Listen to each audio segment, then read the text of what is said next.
Hello, everybody, and welcome into post-show headlines. It is a Birds post-game edition because it's our first post-show headlines since the Birds played on Black Friday, in which the Chicago Bears came into your house and rushed for over 200 yards, just to sort of give a little bit of shade to the defense. But the Eagles, a little bit, wait, please. hold on, just went 3 and out again. Because that's what the offense has been doing pretty much all season long. Can I say something that our own Dylan McKinnon, who's behind the camera, said? McKinnon. What he told us beforehand, he said something that was so awesome. I wish I had heard it before 6 a.m.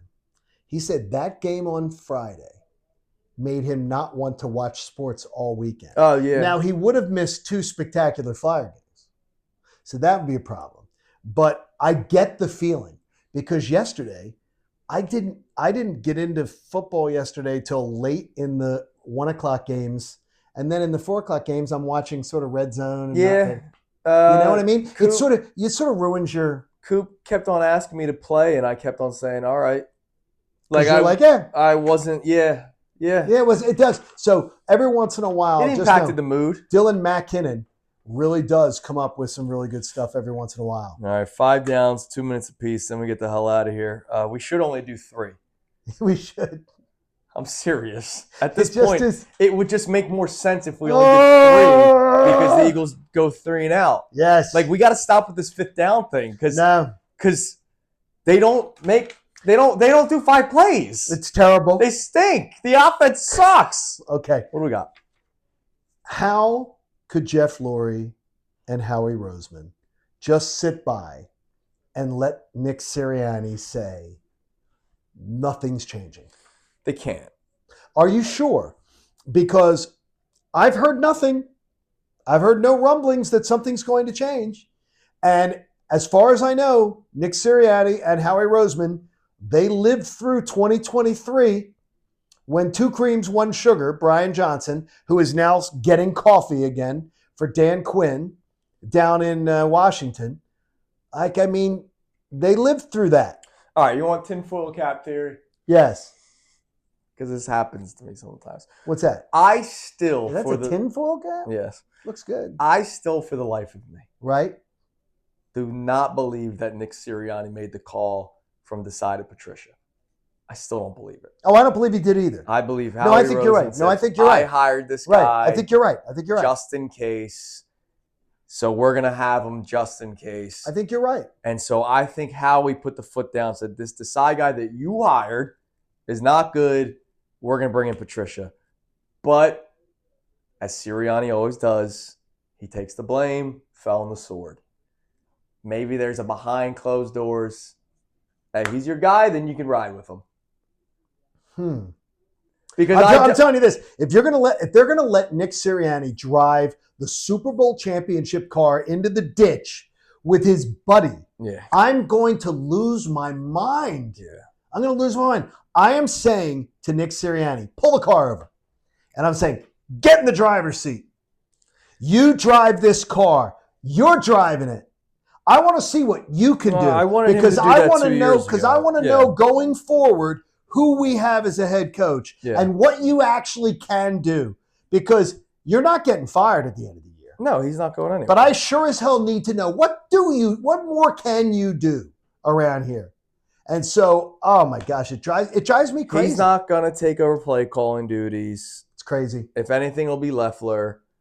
And I'd welcome it at this point. I'd welcome anything to try something different. Even if I don't care if it gets worse, honestly, at this point. Well, the one that's you brought up a great thing. We respect the hell out of Andrew DeCecco. Yes. And he says, we don't know that it would get any better. Well, we don't know that it would get any worse. And how could it get any worse? It sucks right now. How could it get worse? All right. 2nd down. This is I'm trying to phrase this correctly because I'm not like ripping fans because I was saying the same thing. Okay. You were bothered by his the way he went about himself, the AJ Brown comments. Yes, I didn't mind the message. Like his message that we agreed with. Right. But his antics were BS. So there was a thought that if the Eagles got AJ the ball more, it would change. Like we all wondered, how has this guy got 3 targets, Right. 1 catch? Just get him the ball, yes. right? It's gotten worse. The last 2 weeks, they have gotten him the ball. And the last 2 weeks, the offense has looked bad. And the last 2 weeks, the Eagles have lost. What do we say now? And I'm saying anybody that's talking about our way of trying to fix the offense, because the simple just get AJ the ball makes sense, but it clearly has not worked. We can't say just run the ball because that's not working either. Is there an answer that you can think of where you go, if they just do this, maybe it'll get better? Forget play caller for a second. Here's one thing I did think of, and it's probably dumb, but first of all, I looked at, because I'm a dork, I looked at run charts from last year and how many times they were running Saquon Barkley between the tackles, and how much time they're running him outside. Yeah. And this year they're running him so much inside the tackles, it just drives me crazy. Yeah. Like, because last year they were running him more with the diverse looks and diverse things, and they were running draws with Saquon Barkley that seemed to have gone away. Yeah. Which seems to have gone away. So to me, plus Saquon's getting a lot less touches, and Saquon's a home run hitter. Sure. Maybe with those less touches, we're missing the home runs. Maybe. I just don't. I'm looking for anything. But then that goes against the let's get Tank Bigsby the ball 5 times. Which again, yes. Which, by the way, what did we see Friday? Where the hell was Tank? Tank? Did he have a carry? I didn't see him. Hold on, I got. No, I don't know. No carries. He didn't. He didn't know, and that's the funny. It's almost like Sirianni. I don't want to necessarily do it on camera. Sirianni's probably like, "Oh yeah, Eagles fans, you want Tank? Want Tank? You can imagine what's up behind the hat right now. You should see behind his tinfoil cap. You want Tank Bigsby to get the ball? We're not gonna give him anything. I swear to you. You like that? I think there's that arrogance. No, Nick Sirianni. I think he has that in him. I think he has that arrogance. I could see his post-game arrogance tells me that he has that in him. We're not going to change play caller. Oh, my gosh. All right, what's third down? All right, third down. Punt. Why can't the Birds seem to sustain success the year after Super Bowls? 2005, they go 6-10 with Andy Reid. 2018, they go 9-7. They go 9-7, but it was ugly. They go 9-7, and it was ugly. And you had to double doink, like a lot of things went the Eagles' way. 2023, the disaster. But they make the playoffs. They still make the playoffs. And then this year's that year was worse. This year's so annoying. Yeah, it's like, what is it about the Eagles and sustaining success after years when they play in the Super Bowl? It is not normal. Well, look at teams that play it's not normal to have these precipitous drops. Yeah. What is it? I don't get it. So 04, McNabb got hurt, right?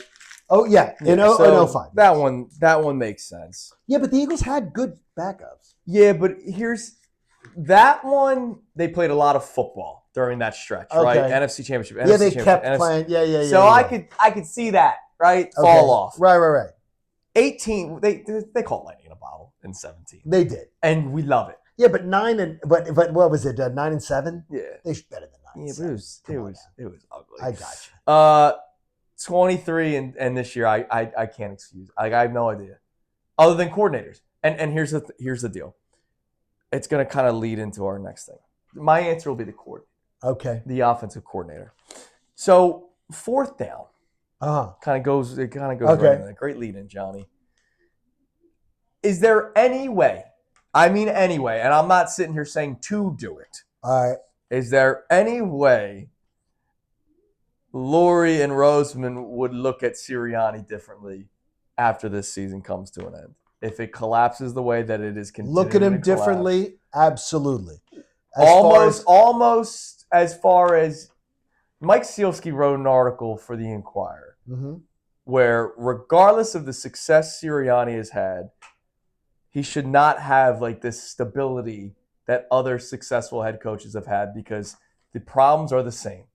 They lose a coordinator, and he can't overcome it becomes unstable. And so does Nick Sirianni like have that untouchable nature that most exactly? And he shouldn't. So is there any way where it creeps into their mind? No. But what happens is they're going to say, we need a offensive Vic Fangio. Yeah, you got no power left. And we know who the guy is. Yeah. I already gave it earlier. Yeah, it's got to be Frank Reich. But that's also Nick's guy. Like, he loves him. Yeah, but that's fine. I mean, that's fine. Frank Reich has a resume. Frank Reich has a stability to him that I can promise you this. Frank Reich, there would not be this unrest as far as an offense. We would not be looking at an offense that is looking like high school Harry. Yeah. And so to me, I think they demand that there is a veteran offensive coordinator. But he loses all his power. He's got nothing left. And he'll never have it again. No, he can't, because every time he hires somebody, they suck. He does it because he hires his boys. It's bad. He hires his boys, and I think Nick is a very loyal guy. Yeah, and guess what? That's admirable. That's an admirable quality in life also as a friend. Killed Doug Peterson. But it does. It killed Doug Peterson twice. Yeah. Doug Press Taylor got Doug Peterson fired twice. That's actually kind of amazing. I don't even understand it. I mean, look, you got to be loyal to people in life as a friend and everything, but not when it comes to when it's a job situation. That's ridiculous. Unbelievable. By the way, Nick Foles for OC has been a big thing on social media. Nick Foles, by the way, Nick Foles. Do you know the amount of money that Nick Foles has in the bank? Yeah, he's fine. Nick Foles is not coming to grind as an offensive His podcast is going to make money. The amount of money that Nick Foles has in the bank, he's not coming to be an offensive coordinator. No, he doesn't need to be. And by the way, his ministry is something he cares about too. Yep.